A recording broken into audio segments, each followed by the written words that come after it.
If you would, please silence your phones. Madam Secretary, please call the roll. Senator Berg. Senator Carpenter. Senator Higdon. Here. Senator Smith. Present. Senator Turner. Here. Senator Wheeler. Here. Senator Williams. Here. Senator Wilson. Here. Senator Yates. Present. Chairman Storm. Here. Appears we have a quorum present, duly constituted to do business. Stop this up. I'll entertain a motion. It's all in favor say aye. Aye. Any opposed? Nay. Committee substitute is adopted. There's also committee amendment, docket ID 7531 to the committee substitute in the members' packets. I'll entertain a motion on the committee amendment. Motion. Second. I have a motion, a second on the committee amendment. Those in favor say aye. Aye. Any opposed? Seeing none, the committee amendment to the substitute is adopted. Senator Higdon, you may proceed. Well, thank you, Mr. Chairman. And Senate Bill 199 is a cleanup bill. A lot of issues in here pertain to CAVIS and some fixes we need to do so the county clerks can get some relief of some of the issues that they're having. And I'd like to thank the staff for this meeting, coming out of their comfort zone across the street, and I appreciate them doing that. I apologize I'm unavailable to have this meeting tomorrow, so thank you all for allowing me to move it today. And it is a bill that we need to get out because, like I said, there's a lot of fixes for CAVIS in this, so bear with me. This is a little bit probably, I don't want to bore you too much, but there's a long list of things in this bill, and I want to go through them. So it changes the references for commercial driver's instruction permit to a commercial learner's permit, adds definition for severe forms of trafficking in persons.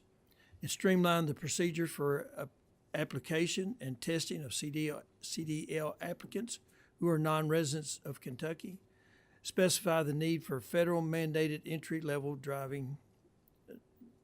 driver's training, expands the testing exemption for CDL penalty for individuals who use a commercial motor vehicle in the commission of human trafficking, clarifies that the Transportation Cabinet may adopt federally mandated requirements set forth in federal regulation, amends various sections of KRS 281A to change and add references to a commercial learner's permit. This one, I know this one will make you all sad. It eliminates a standalone moped license. Requires KYTC to keep driving history records of CDL and CLP holders indefinitely. It prohibits individuals from having more than one operator's license or one personal identification card. To apply for a voluntary travel identity document, the applicant shall present a certified birth certificate or a valid, unexpired U.S. passport or permanent resident card. Applicants can no longer supply hospital birth certificates. So that one with the cute little footprints on it won't work anymore. That's the one I took. Section 21, streamlined procedure for applicant to and issuance of motor vehicles owned and leased by units of government. Section 22 establishes a procedure for replacement vehicle identification number plate. Section 23 sets a reinstatement procedure for a suspended or revoked registration. Effective in Section 24, effective January 1st, 2025, vehicles more than 10,000 pounds are classified as commercial vehicles. The county clerk may retain $1 of the annual electric vehicle hybrid ownership fee. Now, this will probably be changed in the House because I know probably county clerks are not. Currently, right now, the county clerks are processing 2 documents, and I think they're getting $6 on each of them. They get the property tax bill that when that's collected, they get $6 for that. And right now, when EV vehicles and hybrid vehicles go in, they also have their $120 or $60 that a certificate for that or a bill for that they had to pay, and currently getting $6 for that. Next year, they'll be combined into one instrument or one billing, and so that's where the $1 came in. They would get a total of $7 for that one, since it's just it combines the property tax bill and with the I guess the licensing bill for the hybrids. Section 25, apply year-round registration system on vehicles with a gross weight of 10,000 pounds or less. Require the owners to supply their birth date during the process of registration. Creates an exemption for farm vehicles or vehicles owned by a business. These vehicles may be registered and renewed in March instead of the owner's birth month. Exempt vehicles operating on a peer-to-peer certificate from requiring to display a motor carrier license plate. Section 27 through 34, streamline application and tax filing procedures for motor carriers. Section 35 creates a statutory reference to KRS 138.513. It has the wrong KRS in it, so that corrects that. Section 38 and 39 removes reference to the National Automobile Dealers Association Price Guide, better known as NADA. This is no longer in use anymore, so the Revenue Cabinet, through administrative regulations, will identify a nationally accepted used car value guide. Section 40, allow applicants to register to be applicant registration to be made in the county clerk's office where the seller or the buyer resides. This gives the same option to the dealer sales have on registration to individual sales. So you can, if you buy a used car from someone, you can register it in the seller's county or the buyer's county. So that's a change. Section 41, the Transportation Cabinet shall submit a report on identity documents issuance of each regional office to the Interim Joint Committee on Transportation. The report shall include number of documents issued at each location, total cost to operate the office, and total receipts collected. Section 42 repeals KRS 174-450 regarding license to operate a solid waste transportation vehicle. Repeals KRS 281A 310 regarding commercial driver's license and permits for non-residents enrolled in instruction programs to conform with changes in Section 2 through 5 of this Act. That is the bill. I'd be glad to entertain any questions. Like I said, it's a cleanup bill. A lot of stuff that the Transportation Cabinet requested, and a lot of items that were requested by the county clerks to help with some of the issues with CAVIS.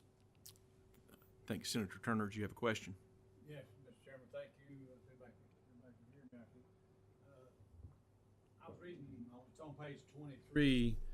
We go from down in line in section 10. It goes from 90 days up to 180 days on the first offense, and it jumps all the way to 2 years for a second offense where it was 1 year before. What's the? That's in current language. That wasn't changed. Well, If you're looking at line 13, 120 days for the second offense within a 3-year period.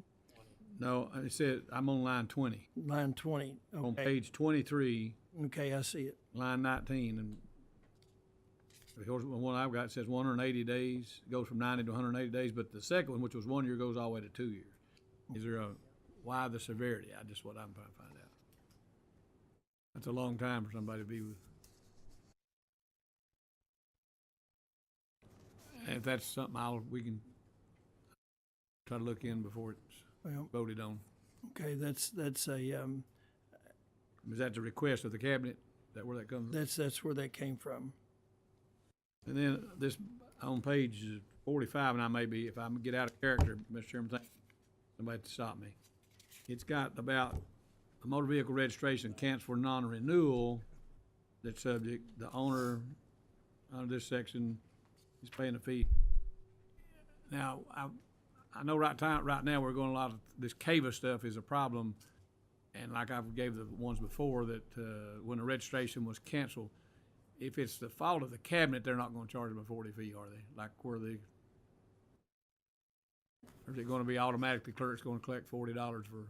reinstatement of a license. If your license is canceled for non-renewal, it shall be subject to, Okay, that answered that, so, okay? one more, let's see.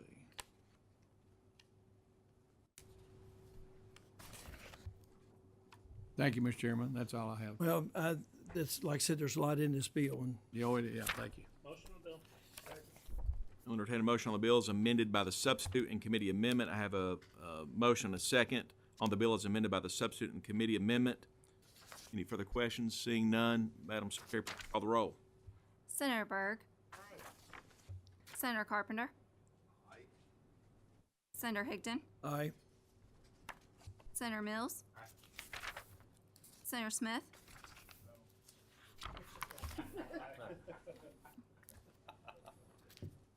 Senator Turner. Aye. Senator Wheeler. Senator Williams. Senator Wilson. Senator Yates. Chairman Storm. Aye. Senate Bill 199 is reported favorably with the expression of opinion that same should pass with the committee substitute and committee amendment attached thereto. I'll entertain a motion to roll the substitute and the committee amendment into a new substitute. I have a motion and a second on the substitute as amended by the committee amendment. All those in favor vote aye. Aye. Any opposed? Seeing none, the committee amendment to the substitute is adopted. No further business. Well, thank you, Mr. Chairman, members.